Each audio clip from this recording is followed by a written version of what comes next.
name is Colin Perry. I am a traditional doctor of naturopathy and a herbalist. The talk today is titled The Blood of the Dragon, and it is about the ethnic medicine of La Palma. We will look at some of the aspects of the culture and health care of the Benjolitas of La Palma in the Canary Islands. But before we do this, we'll briefly cross the Atlantic to America. I practice under the logo of the BearFootDoctor. Bear medicine arose from North American Indian shamanism. The shaman noted that the bear had certain powerful characteristics, displaying the capabilities of strength, introspection and knowledge. The shaman embraced these qualities and used them as the basic principles of his healing process. As a barefoot doctor, I use numerous holistic therapies, such as naturopathy, Ayurveda, herbs and homeopathy. Naturopathy works from the principle of first do no harm. Hippocrates once said, "Let food be thy medicine, and medicine be thy food." As we shall see, the Benjolitas had a wonderful healthy lifestyle. La Palma is the most northwesterly island in the Canaries. It has an area of 706 square kilometers. Its highest point is the Rock de los Muchachos at 2,426 meters, and it is said to be the steepest island in the world. It is still forming. 7 volcanoes have erupted in the last 500 years. The last one was in Teneguía in 1971. At the top of the island, looking south to Fuencaliente, note the wild, rugged volcanic scenery all around us.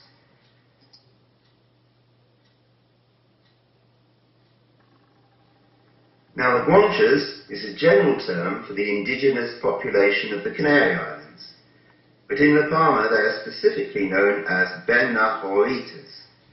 They first came to La Palma from North Africa thousands of years ago.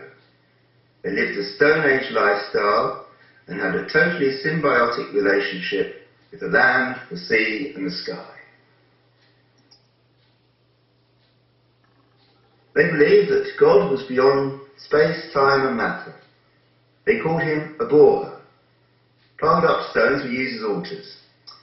In the area of Acero, they had a natural rocky outcrop 183 metres high, and they called this rock Idafi. They used this as an altar, as anything else that they could create in this canton would pale in its comparison. Caves used for dwelling and storage were found all over the island.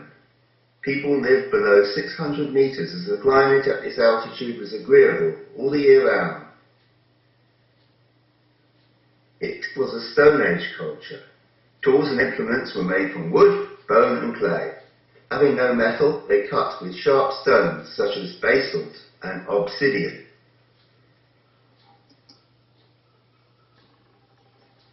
Benjolita culture differed noticeably from the other Canary Islands.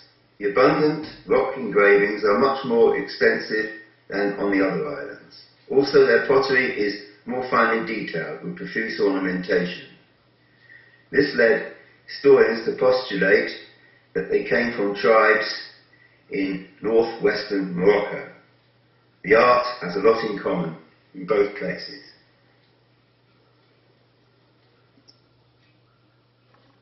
Their petroglyphs had markings that were intricate geometric designs.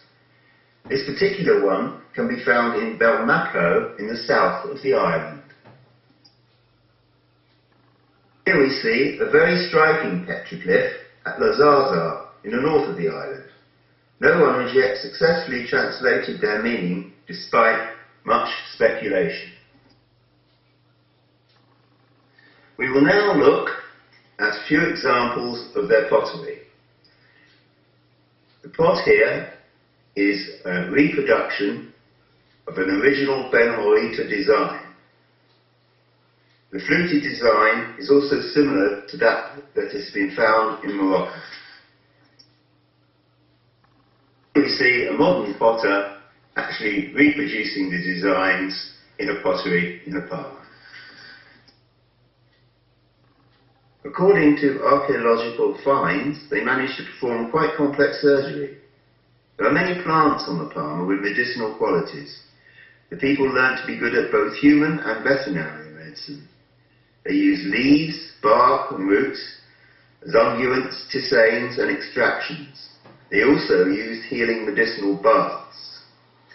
The island has a bounty of various medicinal plants such as Plantago lanceolata and aeoniums like Canary Island houseleek. Seeds from Cistus incanus, or the rock rose, have been found in ancient dwellings. This plant was traditionally used for diarrhea, colds and flu, to boost immunity, for chest problems and as an antioxidant.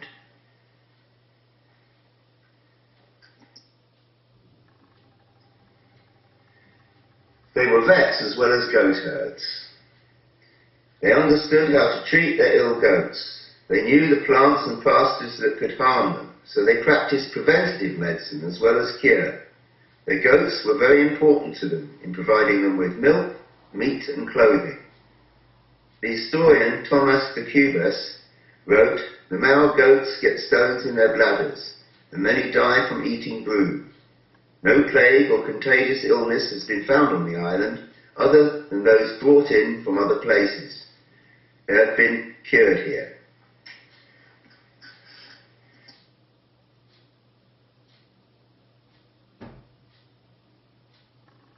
The Spanish made many incursions into the island of La Palma, but on September the 29th, 1492, they conquered it. They found that the indigenous people had divided their island into 12 fiefs or cantons, each of which ran from the coast to the summit. This social structure was the most sophisticated division of territory in all the Canary Islands.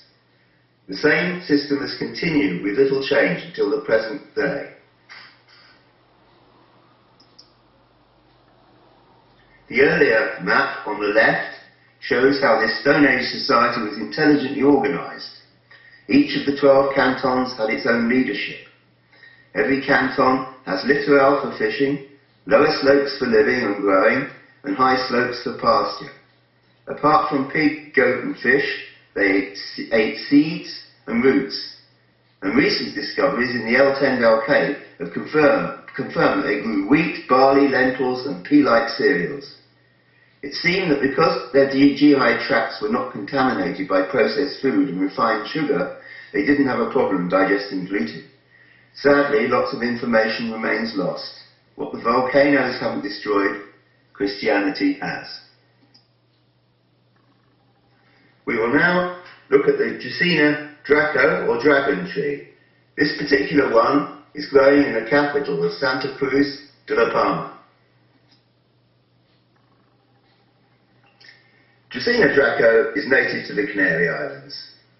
Although it looks like a tree, it is in fact a Melanesian lily. Dracaena means female dragon. There are various species of Dracaena found all over the world. Dracaena cinnabare, found in Yemen, was mentioned by Pliny the Elder in his Naturalis Historica. Poetically, he claimed it came into existence following a fight to the death between an elephant and a dragon. The tree literally arose from their spilt blood. Best examples of Dracaena Draco can be found on the Palma.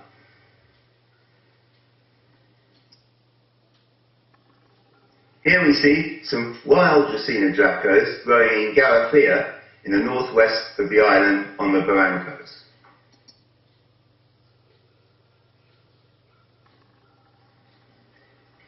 Due to its wild, distinctive appearance, the dragon tree was revered as mythologically sacred. Tribal leaders held important meetings under its cool shadows. Locals made warrior shields from the bark, beehives from the trunk, and used the blood, red, resinous sap as an important natural medicine. It grows very slowly. and lives for over 400 years. It can grow up to 40 feet in height. The trunk has a silver-grey bark that grows in individually distinctive shapes. It has thick leaves as sharp as swords at the end. It blooms approximately every 10 to 15 years. The flowers are white and the berries are the size of chickpeas. They are orange and they are edible. I'm standing next to a fully grown tree just to give you an idea of its size. Medicinally, it was a bit of a cure-all. The effectiveness of its action is a broad spectrum one. They found it to be anti-inflammatory and antiseptic, analgesic, antioxidant, febrifuge, vulnerary and hemostatic. The Greek scholar Dioscorides first described Dracaena's medicinal uses between AD 50 and 70 in his 5-volume De Materia Medica.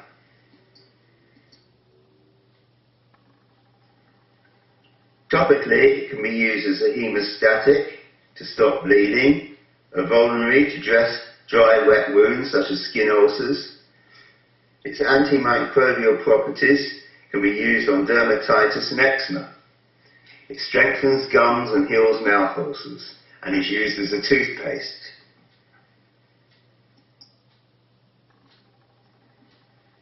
Taken internally, it assists any respiratory infection, gut ulceration and other painful stomach ailments. Its drying and astringent properties are useful in combating diarrhea and inflammation in the lining of the gut. To this day, it is loved by the local people. I came across a very interesting example of a Dracaena Draco in front of a house just outside the town of Los Sauces in the northeast of the island. The owner remembers that her grandmother told her that it was already very tall when she was a young girl. It was still being used as an important family medicine around 1910. After this, its usage began to decline due to the increased marketing of modern pharmaceutical products.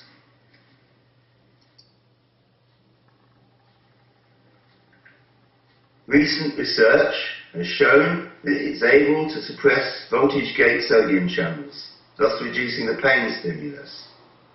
And in vitro spectrometry experiments from the leaf and fruit show that the leaf may have a role to play in cancer treatment. Other researchers are looking into the further potential of the resin. Here is a dragon tree in fruit.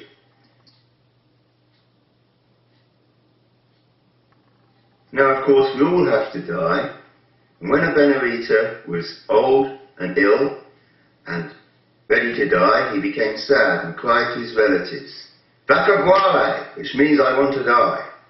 Then he would be put in a cave with some milk, and the aperture would be sealed until after his death. They were buried in caves wrapped in skins or plants, because they believed that the body could not be in contact with the ground, or the spirit would not be released properly for its onward journey. Milk was the first food taken as a baby and the last thing taken when departing this life. Here we see a mummified body of a Benorita lying in the cave, wrapped up, ready to face his maker.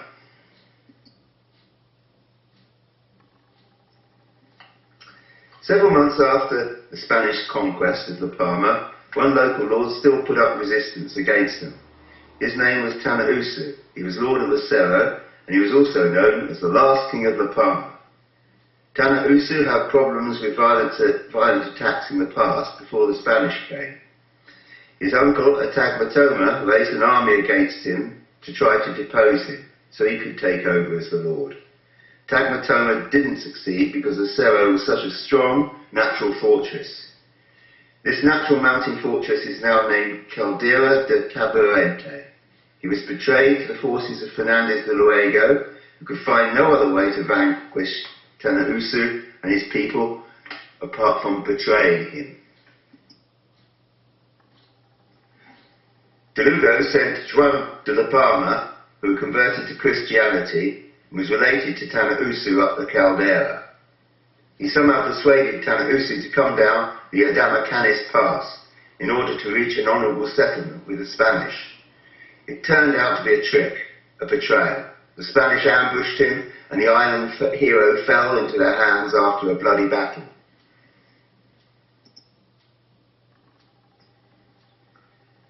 On the 3rd of May 1493, the conquest of the island of Benahor, later to be called La Palma, was completed. Tanausu was humiliated. He was shipped off to Spain like a lapdog, to entertain as a puppet at the court of Ferdinand and Isabella. In his shame, he starved himself to death on the boat going there, wrapped himself in a blanket while shouting, "Vacaguare!"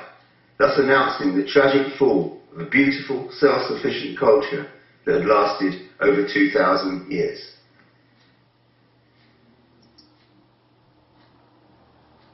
Life goes on, and every year, just before Lent, Santa Cruz de la Palma comes alive and hosts its annual carnival.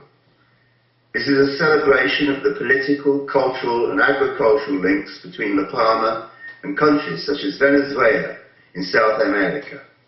This festival is known as Los Indianos. It is a joyful celebration of past and present. We, the people, are the carnival as its participants, instead of being mere spectators.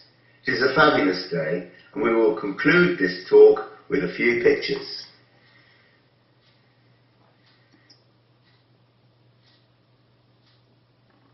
Here we see some ladies getting ready to go out onto the streets and enjoy the carnival. On the table there are tubs of talcum powder. It's traditional to throw talcum powder all over everybody as the carnival progresses. Here we see the beginning of the carnival.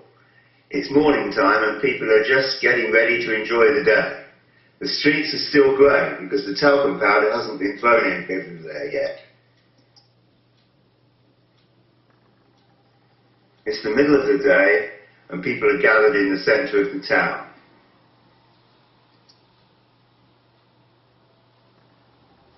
And now we can see the party's really started.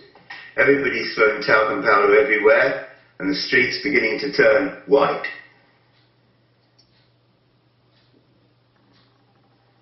Here are some people enjoying the afternoon sun and a quick drink before continuing in the celebrations. Music is played all day, all over the town, on stages and on street corners. Here we are, later in the afternoon, looking down from the balcony and enjoying the view. So to conclude this presentation, as we have seen, the culture of pre-Hispanic La Palma was a rich and a healthy one. If you look closely, you will see that it still subtly influences life on the island today.